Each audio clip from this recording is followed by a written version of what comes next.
let's face it, this is where we talk about all the news, the sporting news of the week.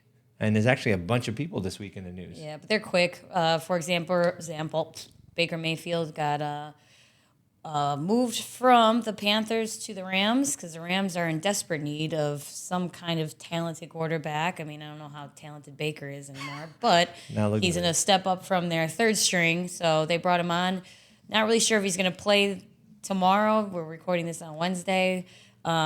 He shouldn't. We both don't believe that somebody could be moved on a Monday and ready to go on a Thursday, but they haven't said he will not be playing, so there's a slight chance. See how desperate they are. There was a couple years ago, I forget who it was that got injured, and somebody signed Cam Newton, and then they did this. They just put him in the game. It was, I mean, look, Cam can run, so they just let him run around and whatever. Your play calls are going to be very simplistic. It was terrible. That's the thing, because he doesn't know the offense yet. So I think he probably threw for 99 yards and ran for 50, and like they still lost, but tough spot to be in for him to be starting this week. Next up, I'll take it. Aaron Judge. There was some false reports that went out that said he was going to go land in San Francisco for a big deal, but sure enough, the Yankees caved, and he got himself a 9-year, $360 million deal to be in New York. So I think a lot of New York fans are going to be pumped about it. I mean, basically, he's this generation's Derek Jeter, right? Mm-hmm. The fans love him. They're coming out, and he fills the stadium and stuff like that. So it's good that he's locked in. I mean, the amount of money that he's making, like he makes $40 million a year. I think it was something like maybe it was like the Orioles or something have a $48 million payroll for the whole team. So, do you want your team or Aaron Judge? Well, he duped everybody on Monday night when he was seen shaking hands with Tom Brady wearing a Bucks jersey. It's like, oh God, are you going to Florida? But yeah, you go. That was just fake advertisement.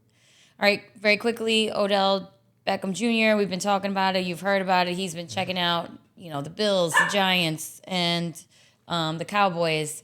However, we're just starting to learn that the man refuses to do any kind of physical workout in front of these coaches, and starting to believe that maybe he can't actually play this year and is trying to get paid to do nothing and hopefully have himself a team for next year. But everybody seems to be on that. So there's a good shot that Odell's going to actually stay a free agent for this rest of the season. I think everybody's a little disappointed at him not being able to do simple workout moves in front of them. And that's why he's I would expect him to not sign with a team this year now. I get it kind of from his perspective. He's like, hey, guys, I can help you maybe go on a playoff run here, but then get paid for 2 seasons, basically. But the reality is he's not going to make it back. So, but the fact that he thinks that if he just says, oh, no, I'm not going to work out in front of you, nobody's going to think anything otherwise is like ridiculous. So I'm sure the Cowboys are like, do a little bit of extra work, Doc, to figure out what's going on here. So, all right, that's OBJ. OBJ. So Deion Sanders took he was at Jackson State, did a really good job with their program.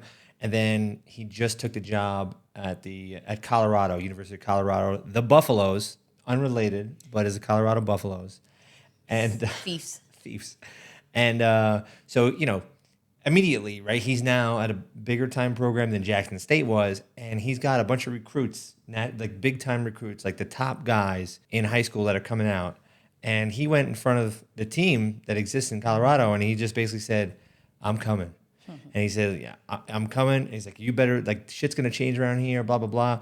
You guys put a bad product on the field, and I feel bad for the fans, feel bad for your parents, this and that. It ain't going to happen. And get ready to enter the transfer portal because I'm bringing luggage. And I'm bringing my own players.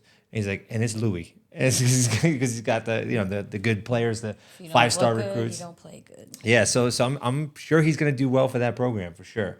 But I feel bad for the guys who he just recruited that were big-time players that just went to Jackson State, and after 1 year, he's gone. So, but it always happens when somebody's upgrading like that. But we'll see how Deion does in the bigger leagues.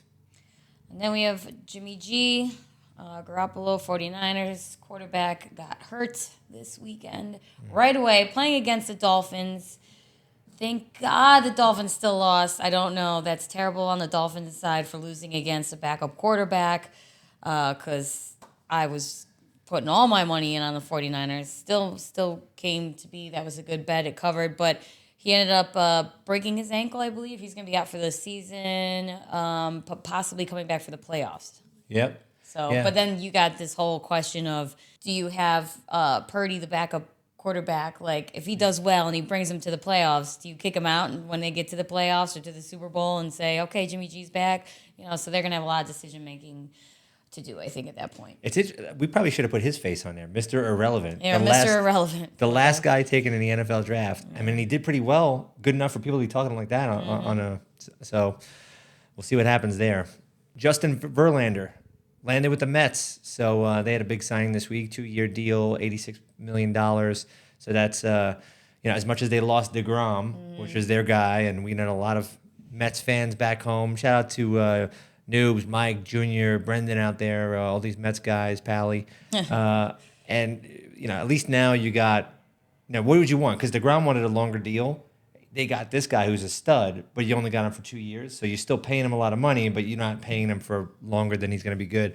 That guy's a stud, huh? Verlander's a stud, yeah. Oh, yeah. I mean, Kate Upton thinks so. His wife, that dear one. Lord. Okay, well. Yeah, she's gonna love the New York media. She's gonna be like, all over the place, wearing skimpy outfits. Boobs out for everybody to see. Boobs out for everyone to see. Oh, my God, I'm flaunt them. All right, Kyrie Irving, last one. Just quick little note. Nike has officially dropped him. I don't know why it took them so long. This seems like it still stems from the anti-Semitic comments that he made, but they basically put out a statement just saying that he is not our kind of athlete, so we no longer want to do any more deals with him. He was actually supposed to have a sneaker, I should say, come out with them, and that's all gone. So Nike, I guess, finally pulling the trigger on Kyrie. It must have been like the actual contract where they had to mutually say, well, you might be on the hook, and let's not go to court. How much are you gonna pay me to get out of the deal or something? I don't know. Who knows? But they let him go. So they let him go. So bye, Kyrie, you idiot. These guys, the athletes, you could have any view you want. This is a beautiful country, free speech and all that stuff. But when you're getting paid from companies, you gotta have repercussions. So if you're LeBron and you don't want to talk bad about China, I get it because your money's over there. Kyrie, you're an idiot. So even if you believe that stupid shit, keep it to yourself and keep your contracts. Well, it's also just some of that is ridiculous. Of course. Yeah, I know. I mean, I'm not saying I believe him, but you're stupid to think you're not going to lose millions of dollars. Well, he's dumb for making the comment. Just because he seems clearly not that intelligent. So no, he believed flat Earth. Right. He thinks exactly. We're just adding to his dumbass beliefs. So yeah, I always wondered if the Earth is flat. What's up with that moon being round, though, huh? It's kind of a weird anomaly. I'm sure he thinks it's round, flat also. It could be. Flat moon theory? Flat moon theory, yep. You heard it here first, folks.